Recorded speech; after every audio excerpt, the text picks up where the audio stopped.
Hey guys, welcome to real sports Bengali. So transfer market finally শেষ। তো আজকের ভিডিওতে আমরা মেনলি আলোচনা করে দেবো কেমন হলো মোহনবাগানের 25-26 সিজনের দল।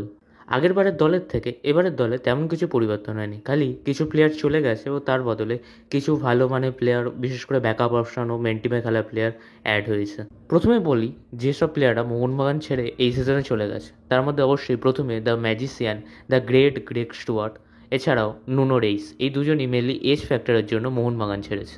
এছাড়াও সিনিয়র টিম থেকে যে জাতীয় প্লেয়াররা ছেড়েছে তার মধ্যে অবশ্যই ধীরাজ সিং, যে মেনলি গেম টাইমের অভাবে ভুগছিল তাই মোহনবাগান ছেড়েছে, এবং শকিংলি আশিক কুরিনিয়ান, যে আবার ব্যাঙ্গালোরে ফিরে গেছে। সিজনে বেশিরভাগ সময় চোটে কাটিয়েছিল আশিক, তারপরে যখন রিকভার হয়েছিল তার বেশ ভালো খেলা আমরা দেখতে পাচ্ছিলাম, কিন্তু আনফর্চুনেটলি সেই ব্যাঙ্গালোরে সাইন করে। এছাড়াও জুনিয়র টিম থেকে সৌরভ ভানোলা, যে উড়িষ্যা এফসিতে সাইন করেছে, এবং আমানদীপ সিং, যে মুম্বাই সিটি এফসিতে সাইন করেছে। এই গেল যেসব প্লেয়াররা মোহনবাগান ছেড়ে চলে গেছে। এর বদলে যেসব প্লেয়ারকে মোহনবাগান এই সিজনে সাইন করেছে তার মধ্যে অবশ্যই সবার প্রথমে কিয়ান নাসিরি, যাকে চেন্নাই থেকে সাইন করানো হয়েছিল, যে mainly striker, right wing, number 10 যে কোনো পজিশনেই খেলতে পারে। এছাড়াও মেহতাব সিং, যাকে মুম্বাই সিটি এফসি থেকে সাইন করেছে, যে মেনলি সেন্টার ব্যাক এবং রাইট ব্যাকে খেলতে পারে। এছাড়াও অভিষেক সিং, যে রাইট ব্যাক লেফট ব্যাক দুটো সাইড ব্যাকই খেলতে পারে। এছাড়াও মোহনবাগান বিদেশি হিসাবে এবারে একমাত্র প্লেয়ারকেই সাইন করেছে, যেটা হচ্ছে রবশন রবিনো, যে মেনলি লেফট উইং এবং সেন্টার অ্যাটাকিং মিডফিল্ডারে খেলতে পছন্দ করে।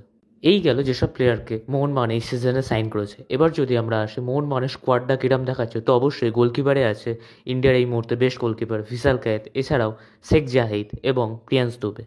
তবে গোলকিপার পজিশনে একটা ব্যাকআপ সিনিয়র এস্টাবলিশ গোলকিপারের অভাব তো বোঝাই যাচ্ছে। আমরা যদি আমাদের ডিফেন্স পজিশনটা দেখি, তো অবশ্যই আমাদের ডিফেন্সে সেন্টার ব্যাকে আসে অবশ্যই অ্যালবার্তো রড্রিগেজ, যে গোল করতেও ভালোবাসে এবং গোল আটকাতেও পছন্দ করে, বলতে গেলে এক প্রকার মনস্টারই। এছাড়াও আছে টম আলডার্ট, এই দুজনের জুটি তো আমরা আগের বছর দেখেইছি। এছাড়াও এবারে নিউ এডিশন মেহতাব সিং, অন্যদিকে আমাদের নিজস্ব এস্টাবলিশ হওয়া প্লেয়ার দিব্যেন্দু বিশ্বাস। এবং আমরা যদি আমাদের সাইড ব্যাকে দেখি, তো সেখানে অবশ্যই আছে শুভাশিস বোস, যে আমাদের ক্যাপ্টেন। এছাড়াও আশিস রায়, যদিও আশিস রায় ফাম্বেল করে, ওই জন্য এবারে আমরা নতুনভাবে সাইন করেছি অভিষেক সিংকে, যেই মেনলি এবারে স্টার্ট করতে চলেছে, যে দুটো রাইট ব্যাক ও লেফট ব্যাক দুটো পজিশনেই খেলতে পারে। এছাড়াও জুনিয়র টিম থেকে আমাদের কাছে আছে রশান সিং, লিয়ান কাস্টানা, এই দুজনের খেলা আমরা ডুরান্ড কাপে তো দেখেইছি।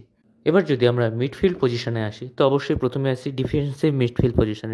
ডিফেন্সিভ মিডফিল্ড পজিশনে আমাদের কাছে আছে গ্লেন ম্যার্টিন্স, দীপক টাংরি, আপুইয়া, এছাড়াও অভিষেক সূর্যবংশী। এর মধ্যে আপুইয়া আর দীপক টাংরি হয়তো স্টার্ট করতে পারে। আপুইয়ার খেলা কি, তো সেটা আমরা আগের সিজনে দেখেইছি, আর দীপক টাংরিও প্রচুর পরিমাণে ইমপ্রুভ করেছে নিজেকে। এসিএলের মঞ্চে দীপক টাংরি খেলাটা আমরা প্রচণ্ড লাভ পেতে চলেছি। অন্যদিকে অ্যাটাকিং মিডফিল্ডার রূপে যদি আমরা দেখি, তো অবশ্যই সাহাল আব্দুল সামাদ। আশা করবো সাহাল যেন এই সিজনে পুরোপুরি ফিট থাকে। সাহালের খেলা কি সে তো আমরা ডুরান্ড কাপে দেখতেই পেয়েছি। এবং আনুরুদ্ধ থাপা এই সিজনে অলরেডি 2 কি 3টে গোল করেও ফেলেছে। এছাড়াও জুনিয়র টিম থেকে আমাদের কাছে আছে টং সিং, পাসাং দর্জি সামাং, যে আমাদের ডুরান্ড কাপের ম্যাচে রাইট উইং বরাবর খেলছিল। এছাড়াও সন্দীপ মালিক। এই গেল মিডফিল্ড পজিশন। এবার যদি আমরা দুটো উইং বরাবর দেখি, তো অবশ্যই রাইট উইংয়ে আমাদের কাছে অপশান আছে মেনলি মনবীর সিং, এছাড়াও কিয়ান নাসিরি, এবং অবশ্যই জুনিয়র টিম থেকে সালাউদ্দিন। আশা করবো সালাউদ্দিন যেন এবারে ভালোভাবে চান্স পায়। আগেরবার সুপার কাপে আমরা তো তার খেলার ঝড়ক দেখেইছিলাম। অন্যদিকে লেফট উইং বরাবর আমাদের কাছে আছে রবশন রবিনো, যেই হয়তো স্টার্ট করতে পারে। এছাড়াও লিস্টন কোলাসও ডুরান্ড কাপে 5খানা গোল করে আসছে। তো দেখার হবে মলিনা কাকে স্টার্ট করে, নাকি রবশন রবিনোকে আসলে নাম্বার 10 হিসাবে খেলে। এই গেল দুটো উইং পজিশন। এবার যদি আমরা স্ট্রাইকার পজিশনে দেখি, তো স্ট্রাইকার পজিশনে আমাদের কাছে অবশ্যই আছে দ্য অসি ট্রায়ো। এক হচ্ছে জেমি ম্যাকক্লারেন, যে কোনো পজিশন থেকে গোল করতে পারে। এরপর আছে আমাদের যা জোকার জেসান কামিংস, এবং দ্য গড দিমি পেত্রাতস। আর সত্যি বলতে এদের 3জনের মধ্যে 2জন তো স্টার্ট করবেই স্টার্টিং 11-এ। এবং এছাড়াও ইন্ডিয়ান প্লেয়ার রূপে অবশ্যই আমাদের কাছে সুয়েল ভাটেরও অপশান আছে। তো এই গেল মোহনবাগানের টোটাল টিম স্কোয়াড, যেটা এই সিজনে আমরা পেতে চলেছি। হয় এখনও সপ্তম বিদেশি এলেও আসতে পারে, যদিও মনে হয় না যে আসবে।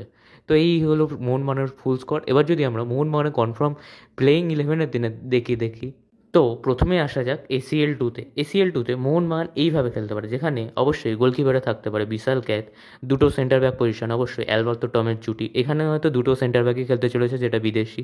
রাইট ব্যাকে মেহতাব সিং ও লেফট ব্যাকে শুভাশিস বোস বা অভিষেক সিংয়ের মধ্যে যে ভালো ট্রেনিংয়ে করবে তাকেই মলিনায় খেলাতে চলেছে, বিশেষ করে 16 তারিখের ম্যাচটায়। আপ ফ্রন্টে অবশ্যই আপিয়ার সাথে দীপক টাংরি দুজন ডবল প্রিভিট রূপে, যেহেতু আমাদের কাছে কোনো সিডিএম নেই বিদেশি, তাই দীপক টাংরির রোগটা বেশ ভাইটাল হতে পারে। লেফট উইং বরাবর রবশন রবিনও স্টার্ট করতে পারে, তবে লিস্টনকেও করাতে পারে। ও রাইট উইং মানবীর অথবা সাহালকে কেন রাখছি আমি একটু পর বলছি। এবং অবশ্যই তার উপরে কামিংস এবং তার উপরে ম্যাকলারেন, অর্থাৎ 4-4-1-1 বা 4-5-1 এইভাবে মলিনা দল সাজাতে পারে। এবার বলি আমি সাহালকে কেন রাইট উইংয়ে রাখলাম, কারণ সাহাল ও কামিংস দুজনের মধ্যে ইন্টারচেঞ্জ করে খেলতে পারে। যেমন ডুরান্ড কাপে ইস্টবেঙ্গলের যে ম্যাচটা আমরা হেরেছিলাম, সেই ম্যাচে যখন লাস্টে সাহাল কামিংস একসাথে খেলেছিল তখন সেটা আমরা দেখতে পেয়েছিলাম। তো এইভাবে হয়তো মলিনা এসিএলে দল না হতে পারে, তবে এর মধ্যে অনেক পরিবর্তনও করতে পারে। এবার যদি আমরা আইএসএলের দলের দিকে দেখি, তো এসিএলের দল ও আইএসএল দলের মধ্যে তেমন কিছু পরিবর্তন হবে না। মেনলি যে পরিবর্তনগুলো হবে সেটা মেনলি হবে ডিফেন্সে আমরা মেনলি একজন বিদেশি সেন্টার ব্যাক নিয়ে যাব, সেটা অবশ্যই অ্যালবার্টো রদ্রিগেসই হয়তো হতে চলেছে। যেখানে এরম হবে যে Subhashis Bose left back, Abhishek Singh right back এবং Alberto Rodrigues as centre back, তার সাথে মেহতাব সিং। এবার আপ ফ্রন্টে আপুইয়া, থাপা, সাহাল, এর সাথে কামিংস, টিমি যেমন ছিল সেরকমই থাকতে পারে। যেমন মেনলি হচ্ছে রাইটিং বরাবর রবশন রবিনো, লেফটিং বরাবর মানবীর সিং, এর সাথে আপুইয়া, থাপার হচ্ছে মেনলি মিডিলে, তার উপরে কামিংস টিমি এবং তার কামিংস বা টিমি, তার উপরে ম্যাকলারেন। এইভাবে মলিনা তার দল সাজাতে পারে। তো আপনাদের কী মনে হয় মোহনবাগান কীভাবে তাদের প্লেইং 11 সেট করতে পারে? অবশ্যই কমেন্টে জানান। ভিডিওটি ভালো লাগলে অবশ্যই একটি লাইক করে দেবেন ও চ্যানেলটিকে সাবস্ক্রাইব করে দেবেন। টাটা।